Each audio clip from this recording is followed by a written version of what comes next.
अस्सलाम वालेकुम। उम्मीद है आप सब खैरियत से होंगे। आज जो हम टॉपिक डिस्कस करने जा रहे हैं वो है डीएनए रिपेयर मैकेनिज़म्स। तो स्टार्टिंग विद आवर टॉपिक, सबसे पहले तो हमें पता होना चाहिए कि जो डीएनए डैमेज है वो उसके बारे में हमें थोड़ी सी बातें पता होनी चाहिए। पहली बात, जैसा कि हम सब जानते हैं कि डीएनए जो है वो 3 सब यूनिट से बना होता है। एक होता है नाइट्रोजीनियस बेसिस, एक फॉस्फेट ग्रुप, और जो तीसरी चीज़ होती है वो होती है शुगर। तो जब भी डीएनए में डैमेज आता है तो जो सबसे कॉमनली डैमेज पार्ट होता है वो उसकी बेस होती है, ठीक है। जैसे वो बेसिस हमने पढ़ी adenine, guanine, cytosine, thymine etcetera. तो और दूसरी बात हमने पढ़ी अल्काइलेटिंग एजेंट्स की, कि अल्काइलेटिंग एजेंट्स जो है वो सबसे ज़्यादा डैमेज क्रिएट करते हैं डीएनए में। अल्काइलेटिंग आपको पता है कि जैसे कि नेम से पता लग रहा है कि वो डीएनए में अल्काइल ग्रुप ऐड कर देते हैं। और अल्काइल ग्रुप क्या होते हैं, जैसे कि आप लोग केमिस्ट्री में पढ़ते आए हैं, जैसे CH3 CH2 CH2 यानी कार्बन कंपाउंड्स की एक चेन बन जाए, उन्हें हम अल्काइल ग्रुप कहते हैं। और जो मोस्टली अफेक्टेड पार्ट जो होता है या मोस्टली अफेक्टेड ग्रुप जो कि सबसे ज़्यादा डैमेज होता है डीएनए में, वो 2 ग्रुप्स हैं हमारे OH और फॉस्फेट ग्रुप, यानी हाइड्रोक्सिल और फॉस्फेट ग्रुप। और ये दोनों ही नेगेटिवली चार्ज ग्रुप्स होते हैं। उसके बाद हमने जो है वो 2 बेसिस की बात की, एक गुआनिन और एडेनाइन। हमने बात की कि ये दोनों में जब डैमेज आएगा तो होगा क्या। तो सबसे पहले हमने गुआनिन की बात की। अब ये बात है बहुत ज़्यादा समझने वाली। मैं थोड़ा सा इसे जूम भी कर देती हूँ ऐसे। तो अब मैंने, जैसे कि आपने ये रेड से मैंने लिखा हुआ है कि G_N7 पेयर्स विद T। इसका क्या मतलब है, ये मैंने लिखा है कि जब गुआनिन का टर्मिनल नंबर 7 मिथाइलेट होगा, यानी टर्मिनल नंबर 7 ऑफ गुआनिन पे जब मिथाइल ग्रुप आके जुड़ जाएगा तो ये जो है नॉर्मल पेयर करने की बजाय ये थायामीन के साथ पेयर करना शुरू हो जाएगा। क्योंकि जैसे कि आप सब जानते हैं कि नॉर्मल सिचुएशन में जो गुआनिन है वो साइटोसिन के साथ पेयर करती है, लेकिन जब इसके टर्मिनल नंबर 7 पे या 6 पे मिथाइल ग्रुप आके जुड़ जाएगा तो ये थायमिन के साथ पेयर करना स्टार्ट कर देगी।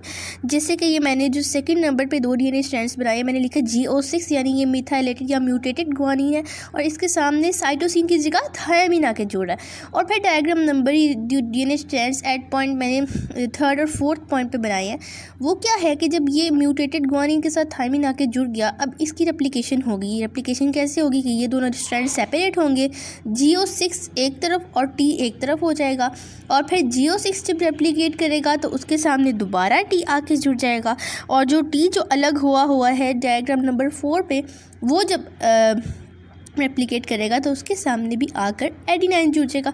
यानी स्टार्ट में क्या था GC, और एंड में म्यूटेशन की वजह से AT आ गया, यानी GC was replaced by AT due to this damage और due to this mutation. Okay. And second number पे हमने एडेनाइन की बात की है कि एडेनाइन के जब टर्मिनल नंबर 3 पे मिथाइल ग्रुप या अल्काइल ग्रुप आके लग जाएगा, यानी वो 3 मिथाइल एडेनाइन बना देगा, तो वो एक नॉन कोडिंग बेस बन जाएगी। जैसे कि आपको पता है कि रेप्लिकेशन में प्रोमोटर पे डीएनए पॉलीमरेज आगे जुड़ता है और फिर वो जो है स्ट्रेट लाइन में कोडोन्स पे जो है मूव करता जाता है, रेप्लिकेशन होती जाती है। तो जब एडेनाइन मिथाइलेट हो जाएगा, वो 3 मिथाइल एडेनाइन बना देगा, तो वो एक नॉन कोडिंग जो है वो बेस बन जाएगी। इसका क्या मतलब है नॉन कोडिंग का, कि यानी डीएनए पॉलीमरेज उसको रिकॉग्नाइज नहीं कर पाएगा, वहाँ आके अटैच नहीं हो पाएगा। इसलिए जब डीएनए पॉलीमरेज यहाँ पे पहुँचेगा तो उसको रिकॉग्नाइज ना करने की वजह से वो आगे नहीं जा पाएगा, और जितना भी पिछला हमारा जो पोर्शन था, जो भी रेप्लिकेट हुआ था, वो वहाँ से उतर जाएगा, यानी replication will stop, it will terminate. और इसको हम दूसरे लफ्ज़ों में कहते हैं immature termination of DNA replication, यानी जो थी रेप्लिकेशन हो रही थी, लेकिन इस म्यूटेशन की वजह से रेप्लिकेशन अपने असल टाइम से पहले ही ख़त्म हो गई, तो इसे हम कहते हैं immature termination of replication.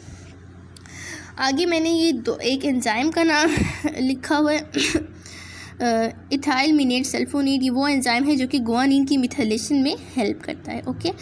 And next मैंने जो है वो 2 रेज़ के नाम बताएं कि ये दोनों आयोनाइजिंग रेडिएशंस है, एक्स रेज और कैमा रेज, और ये जी डीएनए को आयोनाइज कर देती है।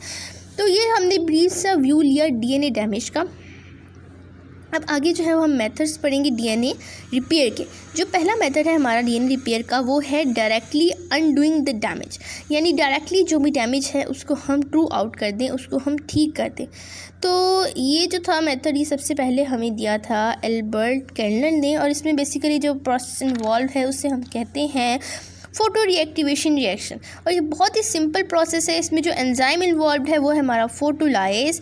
और होता क्या है कि जब भी हमारा डीएनए में कोई भी किसी भी किस्म का कोई डैमेज आ जाता है तो हमने एक बार याद रखनी कि उसमें थायमिन डायमर्स बन जाते हैं मोस्टली जो डैमेज होता है। तो क्या होता है कि फोटोलाइज एक एंजाइम है, ऐसा एंजाइम है जो कि लाइट से एक्टिवेट होता है। तो जब भी हमारे पास कोई भी जो है डैमेज आता है तो फोटोलाइज आके उसको रिकग्नाइज करके उसके ऊपर अटैच हो जाता है। अब हमें पता है फोटोलाइज को एक्टिवेट करने के लिए लाइट की ज़रूरत है, तो अटैचमेंट के बाद जब लाइट आएगी तो फोटोलाइज जो है वो एक्टिवेट हो जाएगा और एक्टिवेट होने के बाद जो भी डीएनए में डैमेज था वो उसको रिमूव कर देगा, वो उसको ठीक कर देगा। ठीक है, तो ये बहुत ही सिंपल सा प्रोसेस था, डायरेक्टली अनडूइंग द डैमेज। और इसके बाद मैंने एक एंजाइम का नाम लिखा मिथाइल गुआनिन मिथाइल ट्रांसफेरेज। मैंने ये वो एंजाइम है जो कि हमने ऊपर जो गुआनिन की म्यूटेशन पढ़ी, जो हमने डैमेज पढ़ा कि गुआनिन में कैसे मिथाइल ग्रुप आगे डैमेज करता है। तो ये वाला जो एंजाइम है मिथाइल गुआनिन मिथाइल ट्रांसफेरेज, ये इस डैमेज को जो है वो रिमूव कर देता है। कैसे रिमूव कर देता है ये मैंने नीचे ब्लैक में एक इक्वेशन लिखी हुई है। O6 मिथाइल गुआनिन यानी O6 मिथाइल गुआनिन यानी गुआनिन का ऑक्सीजन नंबर 6 जो था वो मिथाइलेटेड था, प्लस ये जो SOH मैंने लिखा हुआ ये एंजाइम है मिथाइल गुआनिन मिथाइल ट्रांसफेरेज। और ये क्या करेगा, ये एंजाइम जो है वो गुआनिन से मिथाइल लेके अपने साथ जोड़ लेगा। जैसे कि आप लोग एरो के राइट साइड पर देख रहे हैं कि गुआनिन जो है वो अब खाली रह गया इस एंजाइम की वजह से, यानी एंजाइम ने मिथाइल अपने साथ लगा लिया और गुआनिन जो था वो अपनी नॉर्मल स्टेट में आ गया। इसके बाद हम पढ़ रहे हैं रिपेयर का जो है वो दूसरा प्रोसेस, जिसको हम कहते हैं रिप्लेसमेंट। यानी कि रिप्लेसमेंट मतलब कि इसमें हम जो गलत पार्ट है उसे उतार के उसकी जगह सही पार्ट लगा देते हैं। अब ये जो रिप्लेसमेंट है इसके अलग से दो, it is divided into 2 processes. जो पहला प्रोसेस हम पहले वो डिस्कस कर लेते हैं। पहला हमारा प्रोसेस है रिप्लेसमेंट बाय बेस एक्सीशन।